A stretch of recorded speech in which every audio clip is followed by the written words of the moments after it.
आचार्य चाणक्य ने बताए 8 ऐसी बातों को युवाओं को करना चाहिए परहेज।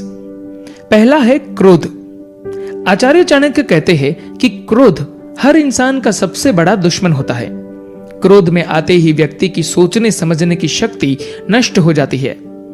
क्रोध से युवाओं को हमेशा बचना चाहिए। दूसरा है लालच। लालच युवाओं के अध्ययन के मार्ग में सबसे बड़ा बाधक माना जाता है। युवाओं को किसी भी चीज का लालच नहीं करना चाहिए। स्वाद। युवावस्था के छात्र जीवन को तपस्वी की तरह माना गया है। चाणक्य कहते हैं युवा छात्र को स्वादिष्ट भोजन की लालसा छोड़ देनी चाहिए और स्वास्थ्यवर्धक संतुलित आहार लेने की कोशिश करनी चाहिए। श्रृंगार, इसे आज की भाषा में हम फैशन कह सकते हैं। युवा विद्यार्थियों को हमेशा सादा जीवन शैली अपनाना चाहिए। साफ सुथरे रहे, लेकिन अतिरिक्त साज सज्जा श्रृंगार करने वाले युवाओं का मन अध्ययन से भटकता है। अतः चाणक्य कहते हैं इनसे दूरी बनाकर रखें। मनोरंजन। आचार्य चाणक्य का मानना है कि छात्रों के लिए जरूरत से ज्यादा मनोरंजन नुकसानदायक हो सकता है। जितना जरूरी हो उतना ही मनोरंजन करें।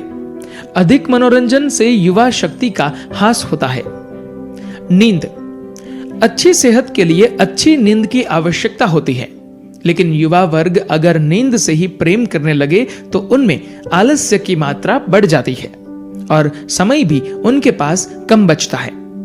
चाणक्य की चेतावनी है, सोने में जीवन को खोना नहीं। सेवा।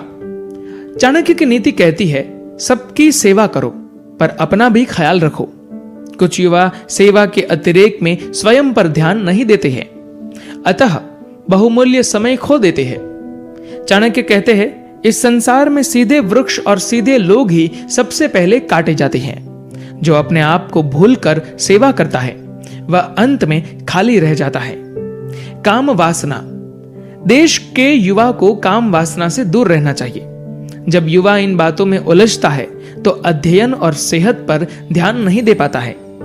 काम वासना से वह निष्क्रिय हो जाता है, जबकि यह उम्र सीखने और सक्रिय रहने की होती है। धन्यवाद।